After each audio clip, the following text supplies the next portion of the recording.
नमस्ते दोस्तों। आज हम इंग्लिश के बारे में थोड़ा डिस्कशन कर रहे हैं।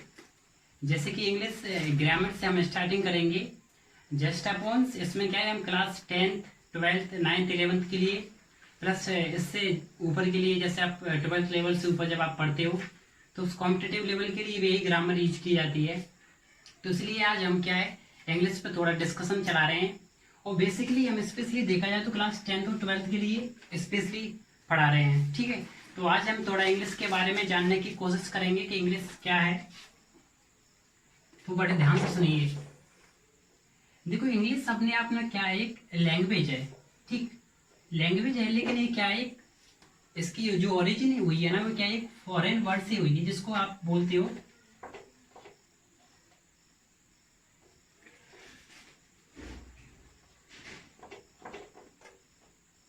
फ्रैंका लिंगुआ, जिससे इसकी क्या है, ओरिजिन हुई है।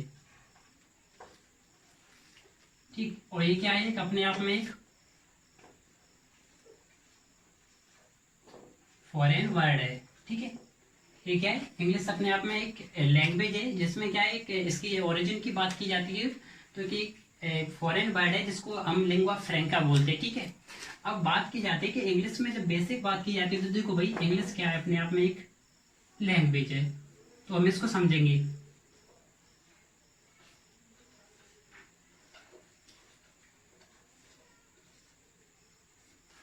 अच्छा, लैंग्वेज है, लैंग्वेज का मतलब ये है कि जैसे कि आप फिजिक्स केमिस्ट्री पढ़ते हो, तो उसमें क्या रहता है, एक सब्जेक्ट रहता है, आप किसी मैटर के बारे में बात करते हो और फिर लाइट या इक्वलिटी के बारे में आप बात करते हो। बट क्या है, इंग्लिश में जैसे आप लैंग्वेज, जैसे हिंदी आपकी लैंग्वेज है, उसी तरीके से इंग्लिश भी आपकी लैंग्वेज है। तो लैंग्वेज की बात की जाती है, तो लैंग्वेज में देखो सबसे पहले क्या आता है, साउंड आता है लैंग्वेज में।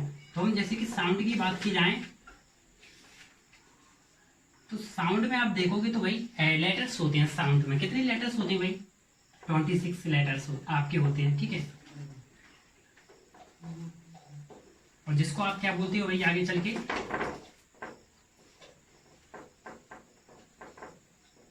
अल्फाबेट। ठीक है भाई, इसको आप अल्फाबेट बोलते हो। उसके बाद में आप बात करेंगे कि अल्फाबेट का क्या है, किस तरीके से क्लासिफिकेशन रहता है। तो अल्फाबेट्स को आपने पढ़ा होगा भाई, बच्चों पढ़ा है आपने। हाँ, तो देखिए अल्फाबेट में क्या है, अल्फाबेट को जब आप पढ़ोगे तो अल्फाबेट में 2 पार्ट्स होते हैं।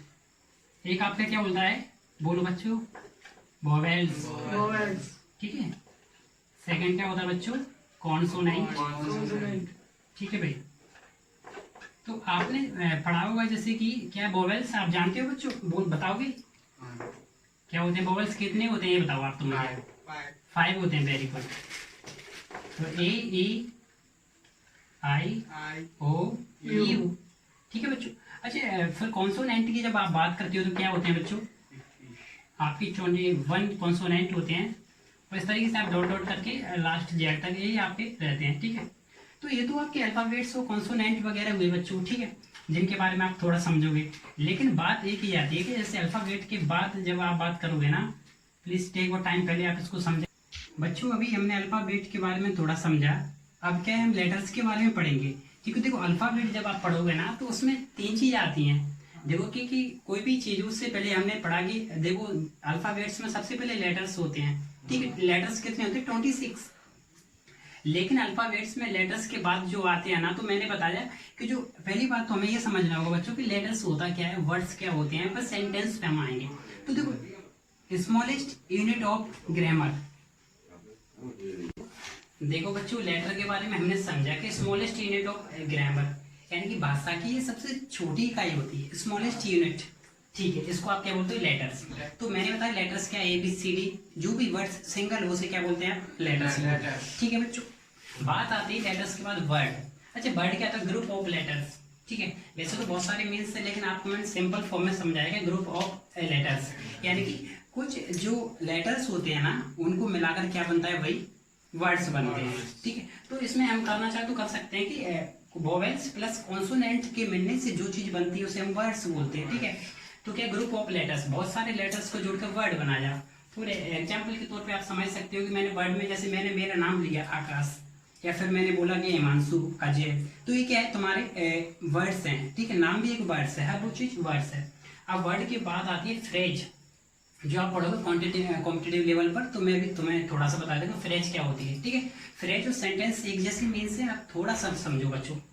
तो देखो, group of word without complete meaning, ठीक है। कुछ ऐसे ग्रुप होते हैं वर्ड्स के जो विदाउट कंप्लीट मीनिंग, मतलब ग्रुप तो है, वर्ड्स तो है, लेकिन उसका क्या स्पेसिफिक मीनिंग नहीं है। फॉर एग्जाम्पल मैंने बताया कि राज एंड अजय, जो भी मैंने यहाँ पर लिखा है बच्चों, इट मीन्स आप समझ रहे हो, मैंने कहा कि राज और अजय, इसके एक्सेप्ट क्या आगे कुछ इसका सेंस ही नहीं निकाला, मैंने बोला राज एंड अजय, या फिर मैंने बोला आई एम गोइंग टू। अब इसका मतलब ये है कि आप अधूरी बात बोल रहे हो, ठीक है। It's as a incomplete things, so we have to some understand that we have fulfil of this things, so we will use of a sentence. So please let's go. आगे देखिए बच्चों, आप देखो, आप सेंटेंस की बात की जाए तो देखो सेंटेंस क्या होता है। देखो सेंटेंस आप देखोगे तो सेंटेंस क्या होता है, तो सेंटेंस का मतलब होता है वाक्य, हिंदी में पढ़ा होगा आपको, इंग्लिश पे फोकस करना तो इंग्लिश में देखना है। तो group of word with complete meaning, कैसे ग्रुप, यहाँ पर फ्रेज में मैंने क्या बताया तुमको कि अनकंप्लीट मीनिंग, लेकिन यहाँ पर क्या है, group of word with complete meaning, ठीक है बच्चों।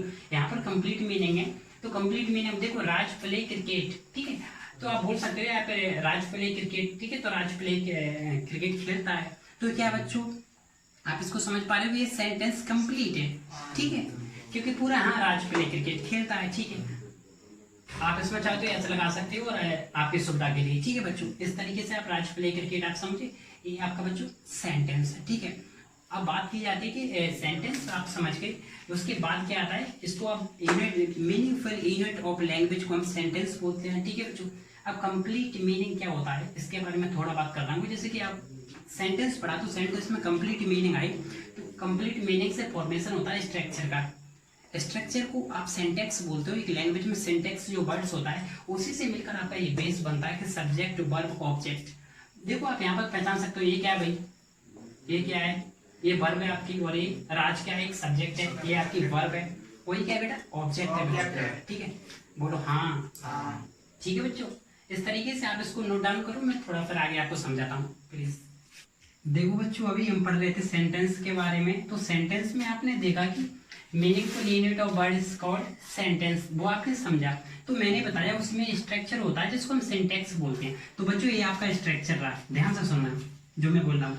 अब स्ट्रक्चर को आप बांटोगे तो क्या 3 टाइप्स की जो बेसिक रहता है इसमें, सब्जेक्ट वर्ब ऑब्जेक्ट, ठीक है बेटू, यही रहते हैं। तो आप इनमें जब देखोगे ना, तो सब्जेक्ट का काम होता है कि सब्जेक्ट कौन बनते हैं, जो आपका किसी व्यक्ति का नाम है। आप कल मैंने थोड़ा आपको बताया था कल कि नाउन वगैरह, जैसे कि ही सी इट, ठीक है, और या किसी पर्सन का नेम, वो तो सब्जेक्ट बनता है भाई। ऑब्जेक्ट क्या होता है, जिसको आप किसी कर्म को कर रहे हो, ठीक है। जैसे आई वेंट टू होम, मैं कहाँ जा रहा हूँ, घर जा रहा हूँ, तो ऑब्जेक्ट क्या है, घर जाने का, ठीक है। लेकिन जो बीच में जो एक्शन हो रही है, जो उसी एक्शन जो हो रही है उसको हम वर्ब बोलते हैं, ठीक है। तो मैंने यहाँ पे लिख दिया, वर्ब का मतलब क्या होता है, एक्शन दिखाना।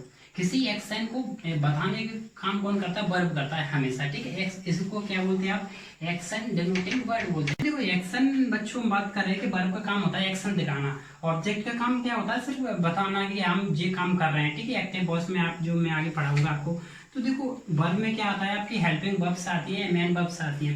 हेल्पिंग वर्ब मतलब होता है बेटा जो मॉडल ऑक्सिलरी के टाइप पे आप पढ़ोगे उसी तरीके से होता है कि is are am was were, इस तरीके से आपकी हेल्पिंग वर्ब्स होती है, ठीक है। अब मेन वर्ब क्या होती है, किसी वर्ब में काम करती है, जैसे कि V1 V2 V3 VING। मैं इनके बारे में बताऊंगा, जैसे बस वर्ब की first form, second form, third form, और इसे ING वाली फॉर्म कंटिन्यूअस में यूज होता है, ठीक है। जैसे कि मैंने यहाँ पर एक सेंटेंस लिया है बच्चों, बड़े ध्यान से देखो कि Manu was watching the TV, ठीक है। तो क्या है, इसको इसके नियम को फॉलो करना चाहिए, ठीक है। अच्छा ध्यान रखना भाई, जहाँ पर हेल्पिंग वर्ब कब आती है, जब मेन वर्ब को ये क्या करती है, फॉलो करती है, ठीक है। ये मेन वर्ब को फॉलो करती है, ठीक है बेटू। तो क्या मनु वॉच, तो देखो मनु सब्जेक्ट है, वॉच क्या है, मैंने बताया हेल्पिंग वर्ब, ठीक है। मेन वर्ब क्या है, वॉचिंग। जहाँ क्रिया होती है जिसमें वर्ब एक्शन करती है, उसी एक्शन को डिनोट करने का काम कौन करता है, हेल्पिंग वर्ब, उसको कंप्लीट करता है बच्चों। अब देखो ध्यान से, आर्टिकल लगाया द और ठीक है। इस तरीके से आर्टिकल के बारे में मैंने बताया, आर्टिकल कहाँ लगता है, पहली बात आर्टिकल हमेशा लगता है बेटा नाउन और प्रोनाउन से पहले, ठीक है। तो क्या टीवी एक नाउन है, जैसे मैंने कल आपको बारे में थोड़ा बहुत बताया था नाउन के बारे में। तो ये हमारे स्ट्रक्चर है, subject, helping verb, main verb, object. आपको हमेशा इस तरीके से आना चाहिए, इनका क्या है समझना कि इसको क्या बोलते हैं, इसको क्या बोलते हैं। जैसे आप इनके पार्ट्स करना सीख जाओगे तो ऑटोमेटिकली आपकी समझ में आ जाएगा। मैंने अगला दिया है, ये तो मैंने नॉर्मल सेंटेंस है, लेकिन मैंने दिया कि Manu my sister watching the TV, अब इसमें क्या किया मैंने, थोड़ा एक्स्ट्रा एडिशनल कर दिया बेटा, ये ध्यान से सुनो ये वाला एट्रीब्यूट बोलते हैं इसको। अच्छा माय सिस्टम मैंने कुछ नहीं किया, सिर्फ माय सिस्टम मैंने एक्स्ट्रा जोड़ा है। इट्स मीन्स आप समझ रहे हो बच्चों क्या है, एट्रीब्यूट है। एट्रीब्यूट का मतलब क्या होता है, एडिशनल इन्फॉर्मेशन। एडिशनल इन्फॉर्मेशन मतलब ये समझ रहा है कि अतिरिक्त जानकारी। देखो उसमें मनु क्या टीवी देख रही है, लेकिन उसमें मैंने बताया और जानकारी दे दी कि भाई वो मेरी सिस्टर है, ठीक है। तो ये मैंने एट्रीब्यूट किया बच्चों, ध्यान से सुनो। तो ये आपने एडिशनल इन्फॉर्मेशन। लेकिन अब बात की जाए, अगला एग्जाम्पल है कि the exam of English confuse us, ठीक है। तो जो एग्जाम है, मान लो इंग्लिश का आपका एग्जाम है, वो क्या आपको कंफ्यूज करता है, ठीक है। क्वेश्चन पेपर जो उसके होते हैं एग्जाम में, तो उसको क्या बोलते थे, वो मैंने क्या किया है, एग्जाम ऑफ इंग्लिश, जहां पर प्रीपोजिशन आ जाए फिर उसके बाद जो ऑब्जेक्ट आता है ना, तो एक साथ जब आते हैं सब्जेक्ट के बाद जब प्रीपोजिशन आ रहा है ना, प्रीपोजिशन जैसे एट, ऑन, इन, ऑफ, इस तरीके की प्रीपोजिशन होते हैं, वो क्या बेटा यहाँ पर आ गए। तो देखो मैंने इसलिए मैंने ये बताया कि देखो ऑफ के साथ इंग्लिश लिखा है, वही द एग्जाम के अपने आप में एक सब्जेक्ट है, ठीक है। तो क्या ये एडजेक्ट बोलते हैं इसको, तो क्या सब्जेक्ट प्लस प्रीपोजिशन, यही बेटा आपका ये फैक्ट रहता है, ठीक है। इस तरीके से जब आप इनके बारे में पढ़ोगे ना, तो उसके बाद में मैं आपको बताऊंगा कि ग्रामर में क्या क्या होता है, किस तरीके से हम ग्रामर को आगे बढ़ाएंगे, ठीक है। मैं कुछ जैसे आप देखो कुछ चीज ऐसी होती है, मैं अभी आपको पार्ट्स ऑफ स्पीच में मैं आपको बारे में बताऊंगा, ठीक है बेटा। Please take your time.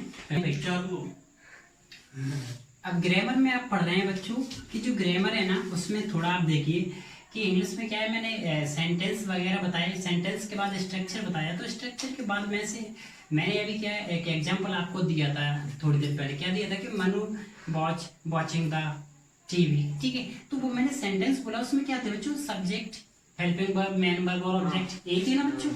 अब क्या है, बात ये आती है कि ग्रामर क्या होती है। तो ग्रामर में आप देखोगे बेटा कि ग्रामर दो तरह की होती है, टू टाइप्स ऑफ ग्रामर से। First is advance level and elementary level. अच्छा एडवांस लेवल जो आपका बच्चों होता है वो क्या होता है, जैसे tense, conditional sentence, voice, determiner etcetera. But elementary means होता है जो बेसिक तो होता है ना, पार्ट्स ऑफ स्पीच, इसको शब्द विज्ञान आप जैसे हिंदी में बोलते हो, तो पार्ट्स ऑफ स्पीच आप बोल सकते हो बच्चों, उसको ये क्या है, बैकबोन होती है, बैकबोन ऑफ इंग्लिश लैंग्वेज, एक तरीके से बैकबोन का काम करती है। तो पार्ट्स ऑफ स्पीच देखो बच्चों कितने होते हैं आपके, आपने पढ़ा हुआ कितने होते हैं, कोई बता सकता है मुझे? 8, ठीक है 8 होते हैं, ठीक है। 8 types of parts of speech, ठीक है। तो देखो मैंने कल बताया था आपको कि पार्ट्स ऑफ स्पीच जो होते हैं ना, पहला क्या होता है आपका नाउन, उसके बाद प्रोनाउन, एडजेक्टिव, वर्ब, फिर प्रीपोजिशन, कंजंक्शन, इंटरजेक्शन, ठीक है। अब बच्चों देखो ध्यान से सुनो, कुछ क्या है आपको प्रोनाउंसिएशन सुधारना पड़ेगा, ठीक है। तो क्या है, इसको जो आप बोलते हो ना ग्रामर नहीं होती, उसको ध्यान से सुनना, ग्रामर नहीं, क्या बोलेगा आप इसको, ग्रामर बोलो, क्या ग्रामर, ठीक है बच्चों, ठीक। अब नहीं उसको कोई जरूरत नहीं है। उसके बाद में क्या है, take your time please. Noun के बारे में मैं बात कर रहा हूँ बच्चों। तो देखो ग्रामर होती है, ग्रामर नहीं होती, इसको क्या बोलते हैं, ग्रामर। और नाउन को बोलते हैं, मैं पहले एक बार बोले देता हूँ, आप ध्यान से सुनना कि मैं क्या वर्ड को क्या बोल रहा हूँ, आप कितना गलत बोलते हो उससे आप खुद रिलेट करो अपने आप से, ठीक है बच्चों। मैंने बोला नाउन, तो उसको नाउन बोलते हैं, ठीक है। प्रोनाउन को क्या बोलते हैं, प्रोनाउन। इसको एडजेक्टिव नहीं बोलते, एडजेक्टिव, क्या बोलते हैं, एडजेक्टिव, ठीक है बच्चों। इसको एडवर्ब है तो इसको एडवर्ब, ठीक है। इसको वर्ब नहीं बोलते, वर्ब। जो रा होता है वो साइलेंट रहता है यार, साइलेंट रहता है इसमें, ठीक है, वर्ब। प्रीपोजिशन को प्रीपोजिशन नहीं बोलना, प्रीपोजिशन, ठीक। और कंजंक्शन को कंजंक्शन, ठीक है, और इंटरजेक्शन, इस तरीके से रहता है। अच्छा अब बात की जाती है बच्चों नाउन क्या होता है, ठीक है। तो नाउन का काम क्या होता है, वर्क क्या था, what is the function of noun in English grammar. So we will discussing on the function of noun. The firstly we know that noun is a naming word, ठीक है बच्चों। ये क्या है कि नेमिंग वर्ड होता है, ठीक है। फिर इसके बाद में बात की जाती है प्रोनाउन के बारे में। तो इसमें ये आता है कि रिप्लेस नाउन। भाई जो those are the word which is used in place of noun is called a pronoun, ठीक है। तो अभी मैं डेफिनेशन इनकी बताऊंगा। एडजेक्टिव क्या होता है बच्चों, देखो एडजेक्टिव का मतलब होता है ये क्या है, क्वालिफाई करता है, ठीक है, विशेषता, ठीक है बच्चों। तो क्या है, क्वालिफाई करता है किसको, सर नाउन और प्रोनाउन को, ठीक है, नाउन और प्रोनाउन को, ठीक है। इस तरीके से नाउन और प्रोनाउन को क्वालिफाई करता है बच्चों। एडवर्ब क्या होता है, ये क्वालिफाई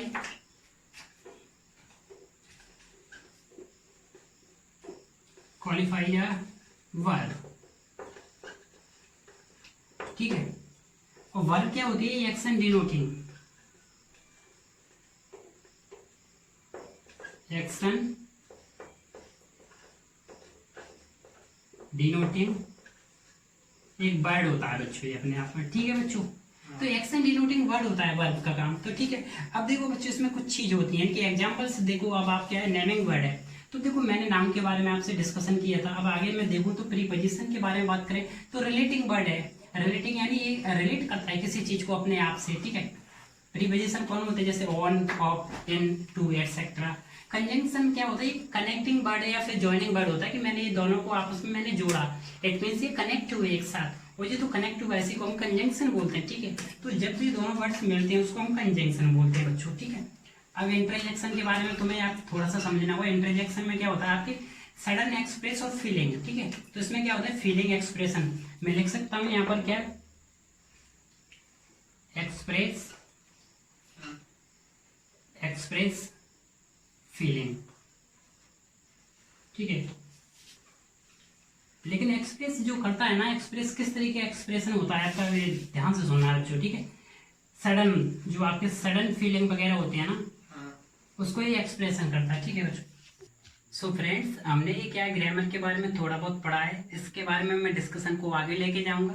नाउन और प्रोनाउन के बारे में आपको और मैं थोड़ा डिटेल में समझाऊंगा।